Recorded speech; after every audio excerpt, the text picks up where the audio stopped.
Well, today I'm joined by Mr. Andrew Patterson. And Andrew, look, thanks so much for joining us here at PICA today. It's a real privilege to have you join us and tell us about your career as an investigator. So for the listeners and the watchers, Andrew was a former detective sergeant in Western Australia, but he spent the last, 22 odd years in the corporate world as an investigator. So there's a lot of experience which he's got. He's also been a corporate investigator for that time. He's worked for the Ombudsman and done corruption investigations through both the Ombudsman in New South Wales and ICAC as well. Primarily, since that time, of course, Andrew's been doing workplace investigations. He's a subcontractor, like a lot of us will be, and he's, again, joined us graciously to talk us through some of his experiences and skills as an investigator. So Andrew, look, thanks so much, mate, for joining us. It's a real privilege to have you on. Can you tell us a little bit about yourself, how you entered the investigation sector? I know you're an ex-policeman, of course, a lot of art. Tell us a bit about how you came to that. All right, thanks, Greg, and thanks for the invitation, and a pleasure to be here. Well, virtually anyway. By the fact that we're a long distance apart at the moment. Yes, that's right.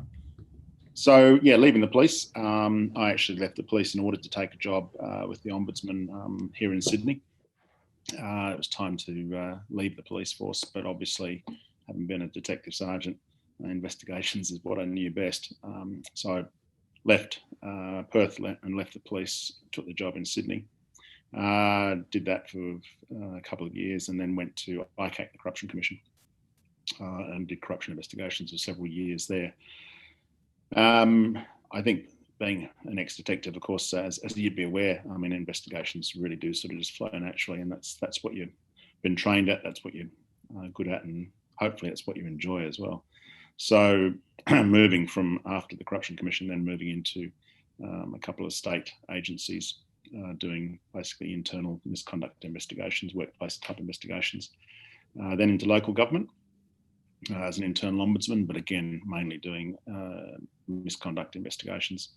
And then 7 years ago, I started out on my own, just doing investigation consulting work and also some training work, but primarily investigations. So my work is a mixture of working for myself and my own clients, and then sometimes subcontracting to investigation companies. But again, doing predominantly workplace investigations. I do have my commercial agent's private inquiry license, so I can do PI work if I want to, but in practice or in reality, the work, I think the bulk of the work that's available tends to be in the corporate area. Interesting. You obviously an ex-policeman and an experienced detective, but some people think that, to make a good PI, you need to have had a law enforcement background. What are your thoughts about that? I don't think you have to have a law enforcement background to do other investigation work. It may certainly be useful. I learnt plenty of good things as a detective in terms of investigations. However, I've worked with plenty of investigators who are very good investigators, and they've never been in law enforcement. So I think it's really a case of understanding what investigations are all about, learning that, and then applying it absolutely rigorously. And certainly in terms of, I'll call it corporate investigations, but I'm talking about sort of your broad range of workplace misconduct.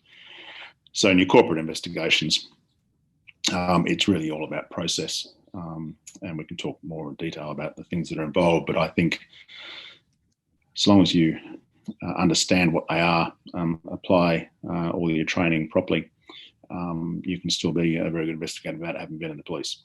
So I think what the police does give you is it gives you, of course, those years of practice particularly in terms of interviewing and those sort of things which are key investigation skills. So I think in a nutshell, yes, you could start out not having ever been in law enforcement and become an investigator. Obviously, however, a lot of those skills that you see good investigators exhibiting are developed through years of practice. So I think that's the advantage of coming out of the police environment. As you appreciate as well, having been a detective that was your bread and butter in the police force. So you've already got that experience under your belt when you move into corporate investigations or other forms of investigation.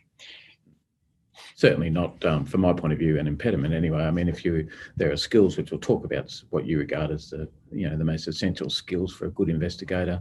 Anyway, you don't have to have been a police officer to have those skills. Of course, you could be a law or a background in law or insurance or HR, for example. I guess there's a lot of good skills that you can bring over, which count towards making you. Yeah.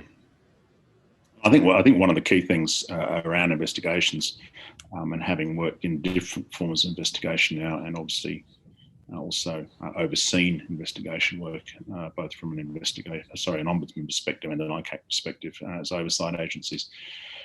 I think there are some core aspects that are relevant for all types of investigations, but different types of investigations also require certain different nuances, I guess. So you wouldn't handle a corporate investigation on exactly the same basis as you take on a criminal case as a detective, for example. So I think you need to learn those differences. And I guess that's where, I've certainly seen cases where people have come out of the police force and in fact they haven't adapted very well to some of the other investigative backgrounds because they can't move out of that police mode as an investigator. Yeah, and that's problematic because clearly, whilst certain fundamental principles are common across investigations, obviously dealing with a serious criminal offence is going to be a very different type of investigation from dealing with workplace misconduct. Yeah, no, that's a great point. Tell us a bit about what your day looks like, and I'm talking outside of COVID. Your day is probably waking up in your pajamas until 10 o'clock. But taking that out of it, what does your day as an investigator typically look like? Just to give our, particularly the students, an idea of, the sort of tasks that you do, sort of things you have to do from day to day. I know you manage your own time. You've got different projects on the go. Tell us about that. All right. So, and I'll stick to the corporate investigation since that's the vast majority of what I do. So a lot of it's going to depend on how much you've got on. But in reality, I mean, most of the work that I do will be done in my home office because a lot of work is either reviewing and analysing evidence or report writing, and we'll come back to different parts of the investigation in due course, no doubt. However, interviewing is still obviously a key aspect of evidence gathering. So certainly my preference is always to go and do face-to-face interviews. Obviously, before COVID, that was never really an issue. You would always tend to do face-to-face, unless logistically there's a problem. So you may be forced to do phone interviews, or as we're all getting used to using Zoom now, or other platforms to do remote interviews. But I still think that a face-to-face interview is preferable when you can. So certainly going out to work on site at client locations, doing interviews, gathering that sort of evidence. And perhaps looking for other forms of evidence that may be relevant.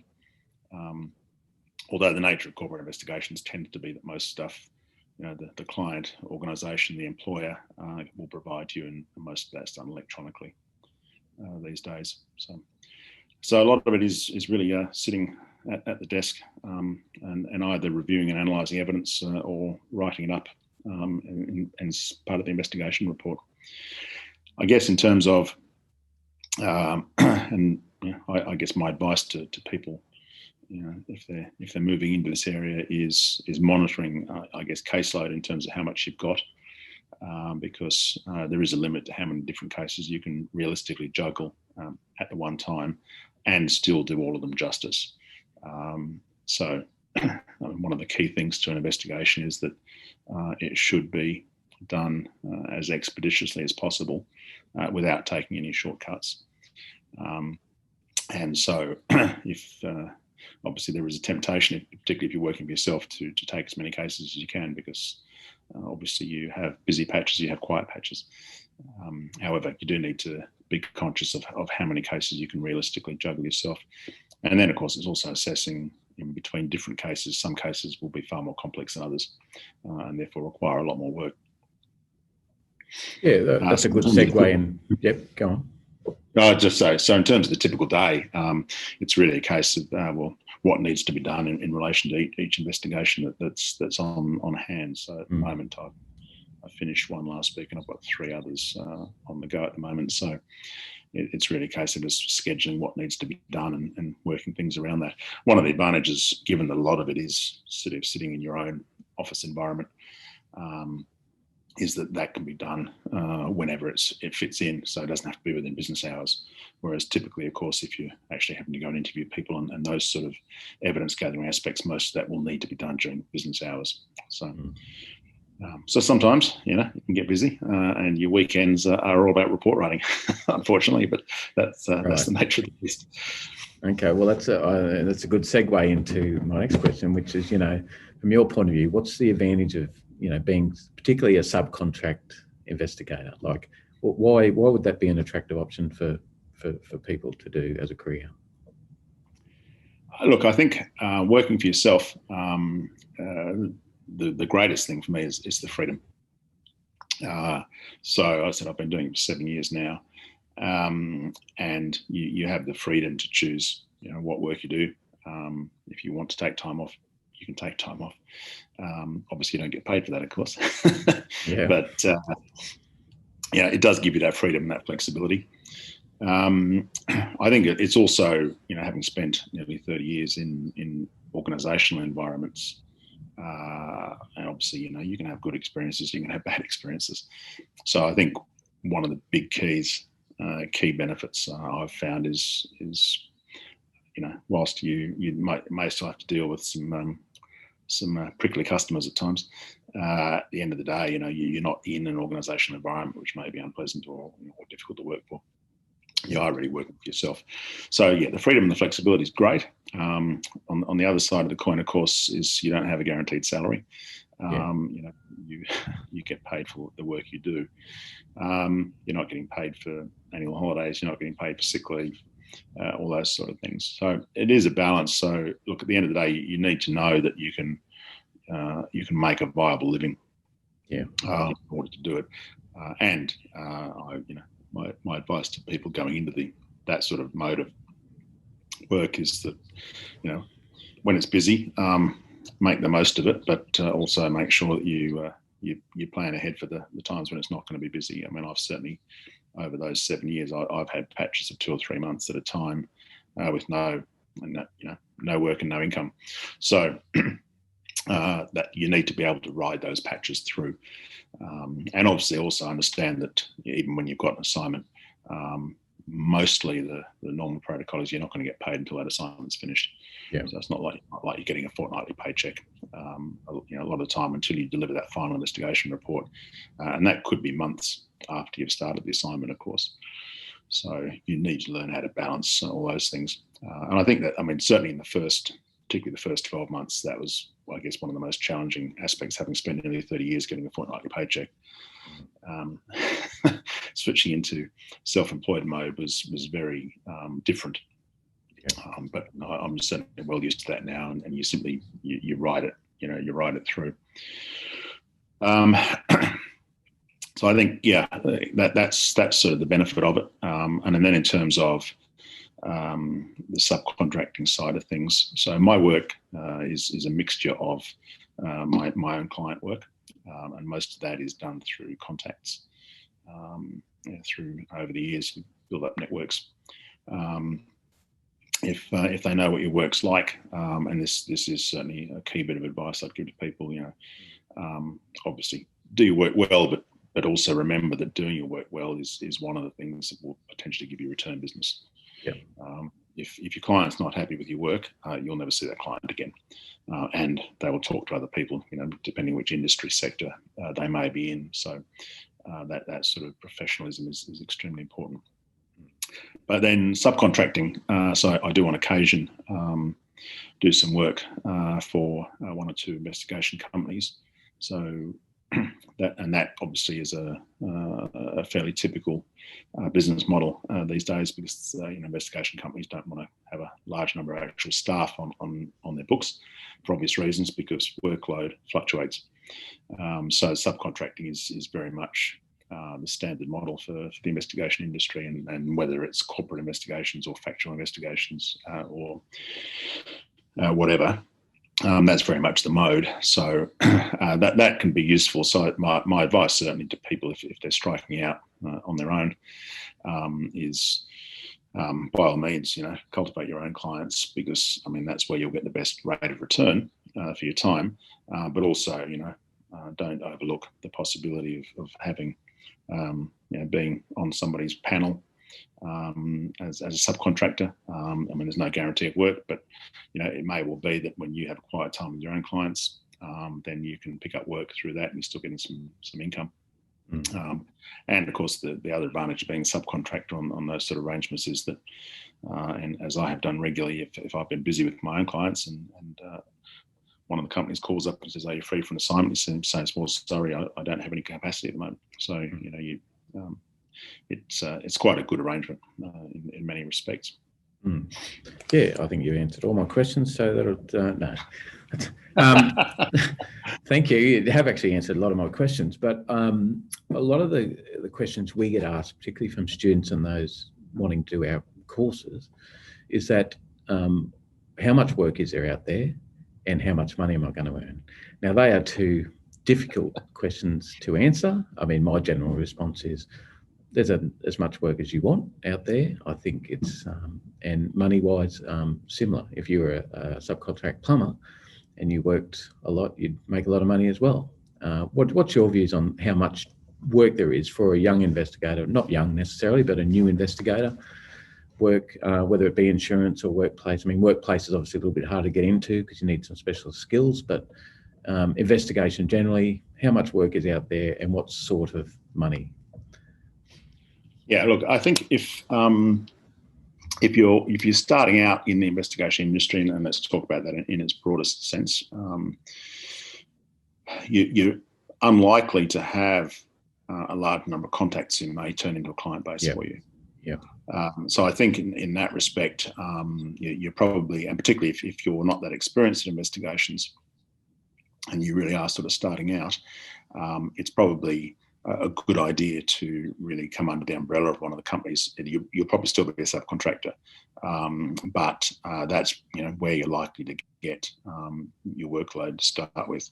To build up your own client base, you need to have not only a good professional network of people, but also a professional track record behind you. Because if you're starting out in the investigation field, you've done all your investigation training, you haven't really worked in the area at all, you're going to find it very hard to market yourself to potential clients as, yes, I'm a top shelf investigator, and you should hire me for the assignment. That sort of professional reputation obviously takes some years to build up. So I think if you are just starting out, then working under the umbrella of one of the investigation companies is probably the most viable way of doing it. In terms of the specific question and how much work is there, look, my experience in the last 7 years has been that, look, I'm still afloat. I'm still paying the bills, and still, leading a reasonable lifestyle. So, yes, there is work out there, absolutely. As I said, if you're certainly if you're starting out, then I think subcontracting arrangements with one or more firms is definitely the way to go. But even further down the track, as I said, I do maintain relationships with a couple of firms in relation to potential subcontracting, because it does help when you have those lean times with your own client base, because you don't know when investigations are going to come up. Yes, there's always investigations to be done, but there's also plenty of people out there providing services. So, and there's some competition for it out there. But short answer would be, I think there is work out there, absolutely. In terms of how much money you're going to make, well, that depends how many hours you want to put in. Obviously, if you want to work, every hour you can, then you can make some perfectly reasonable money. Absolutely. You also then need to work out, and at risk of using the cliche about the work-life balance, but you need to work out just what are you going to do, and also not overload yourself, because and particularly when it comes to the end of investigation assignments and the report writing, which in terms of hours spent is one of the largest chunks of it anyway. It's also hard work, and you need to factor that in if you're going to produce good quality work. That is one of the hardest parts in terms of the sheer effort that goes in. And it's very difficult to sit down, believe me, even as an experienced investigator. And you can probably relate to this yourself, Greg. I mean, it's very difficult to sit down for 6, 8, 10 hours on the trot, simply solid report writing, because it's mentally, it's very hard work. So my normal preference with that side of things is to try and break it into sort of, do 3-4 hours in a day and then come back to it the next day and structure it like that. Look, at times, you've got a lot on, reports are due, clients are putting pressure on because they want the report delivered. Sometimes you might have to put in very long days. But it's best if you don't do that, because that is very draining mentally. Yeah. But look, I mean, in terms of how many hours do you want to work? I mean, I certainly, and because of the rate, obviously, particularly as an experienced investigator, the rate you can charge is pretty good on an hourly basis. So I mean, I certainly don't work a 40-hour week anymore. It's you work some, there are obviously occasional weeks when I do work 40 or 50 hours. Other weeks I don't do any hours at all. So but on average, I don't do anywhere near the full-time work that I did when I was employed in organisations. Okay, so I'm new investigator. My name's Harry. I've done my Cert 3 and I'm all excited. I've got some good skills. I come to you and I say, what do I do, Andrew? I don't know anyone in the industry. I've done my Cert 3. I've been licensed. I know in New South Wales it's a bit of a different setup with probationary licence, but Queensland a bit different. What advice are you going to give me? Who to go and see? What letters to write? How to market myself? How to get work coming in? Well, look, as I said, if you're just starting out, you're highly unlikely to have your own network of potential clients. So I think it really is important to be approaching the relevant investigation companies which fit with which area of investigations are working in. Look, some of the companies have a fairly broad range. Others may specialise more in the corporate. They may specialise more in factual investigations. They tend to be the two big areas, either factual or corporate. So I think getting in with at least one of the firms, I mean, certainly from New South Wales perspective, of course, as you mentioned, with the probationary aspect to your licence, you have to do first 12 months under somebody's umbrella anyway. So I think it really is a case of getting in with those companies, but then also making sure that you produce good quality professional work, because I mean, as a subcontractor, the firms that you are subcontracting to, they will be very keen to see you producing quality work, because if you don't, then that's going to reflect badly for them with their clients, or they're having to redo work themselves. So I think it's really, I mean, there's no overnight success avenue here. It's really a case of getting in there and starting at the bottom and doing those hard yards. And it may take several years, to build up some sort of professional standing and reputation in the industry. I think also getting involved with, the professional associations. I think sort of the three which are relevant in the Australian environment. And that gives you networking opportunities. It also gives you some professional development opportunities. And certainly it's the case now with some of the insurance industry that they're insisting that anybody doing investigation work on their behalf must be a member of one of the professional organisations. Right. So I think, and learning investigations. LinkedIn, I think, is a very useful tool in terms of both networking, but also there's a lot of good material that's going out on LinkedIn these days in terms of educational material and those sort of things. Very interesting articles, keeping up to date with all of that. As I said, there is no quick and easy avenue here. It's really a case of getting out there, because if you're starting out in the industry, of course, you don't have, as I said, you're highly unlikely to have that range of contacts already. I mean, it's a bit different for somebody like myself who, after nearly 30 years working for organisations, struck out on my own. I mean, I had a whole range of professional contacts already. So you have an advantage in that respect. And obviously, you're also known for your investigation work with those people. So that provides you some basis. But if you're starting out, no, it's really a case that you're going to have to get into those hard yards.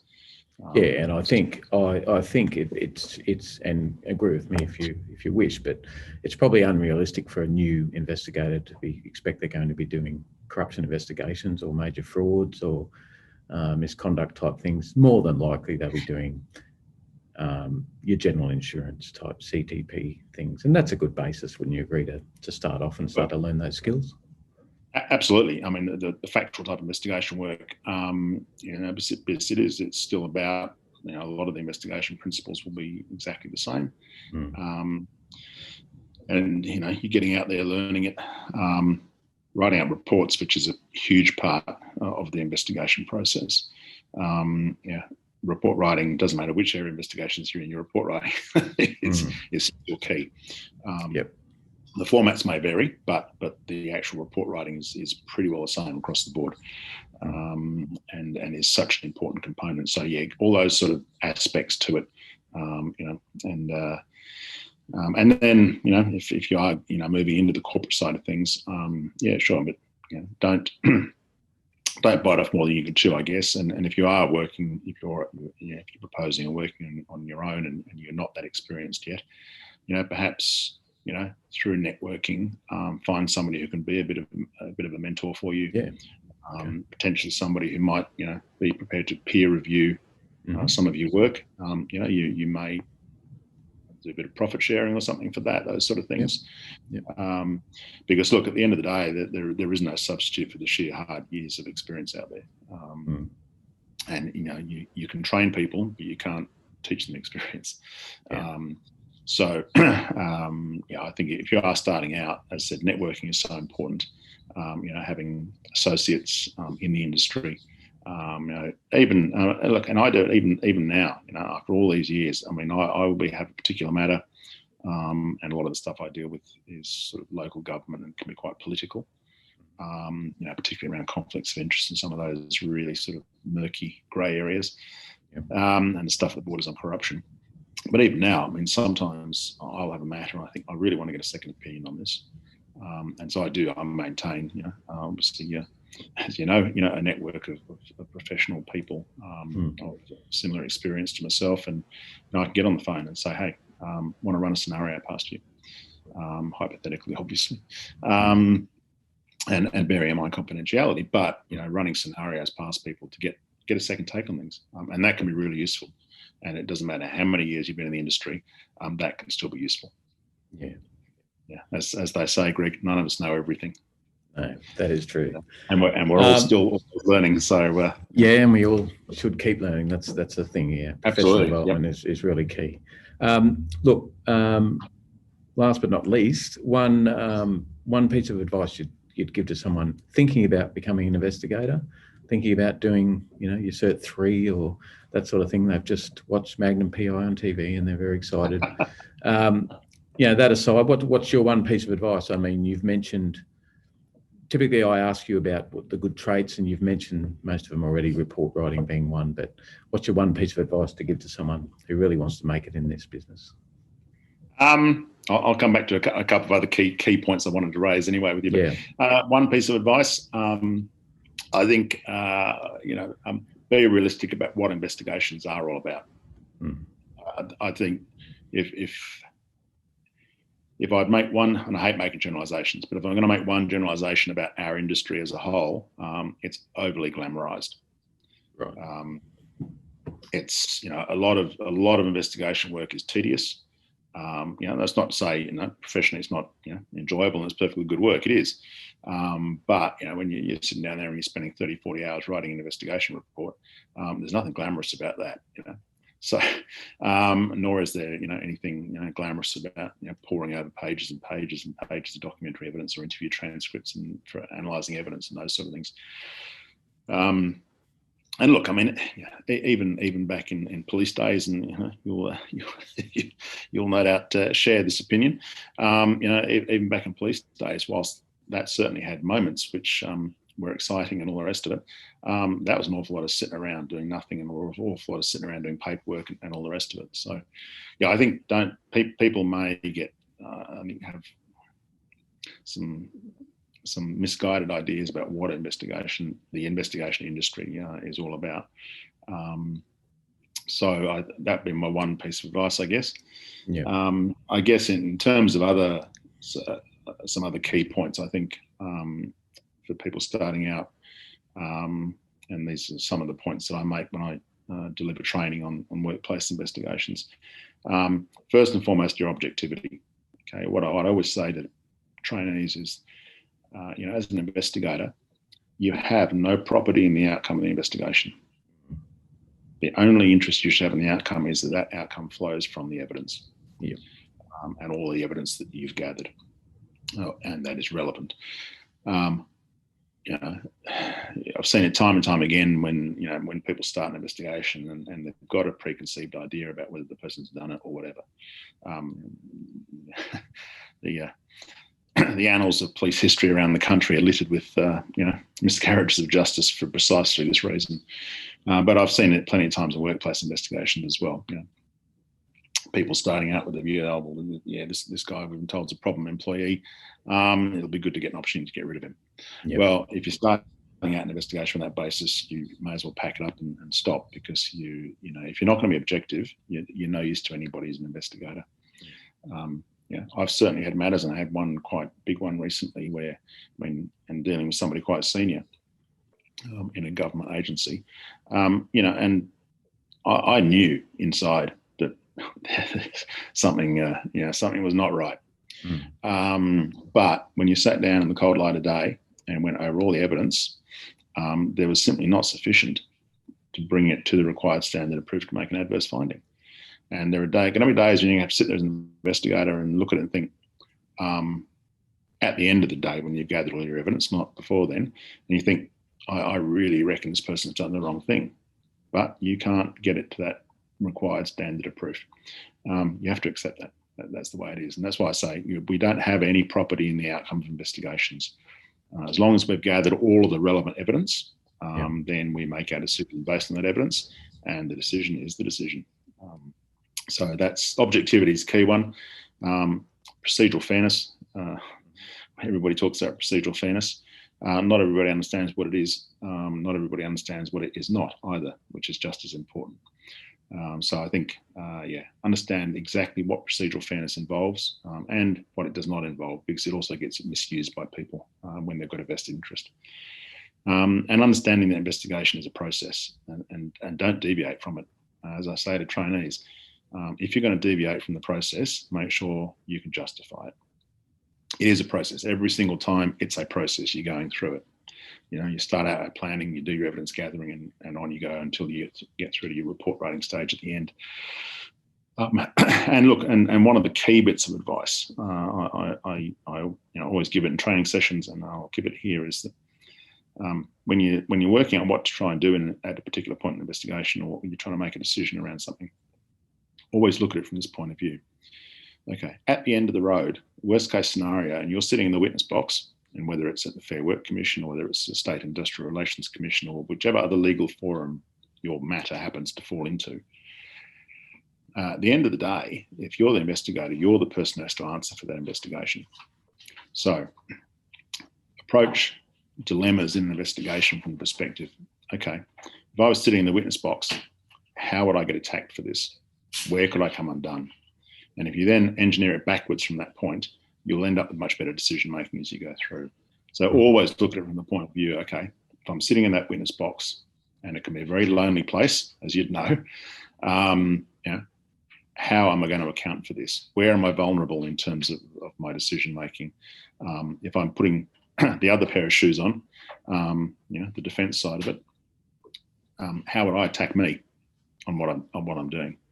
So I think always thinking back from that point of view, because, look, I mean, most matters, and I've done bucket loads of workplace investigations in the last 7 years, almost nothing required me to go to one of the commissions.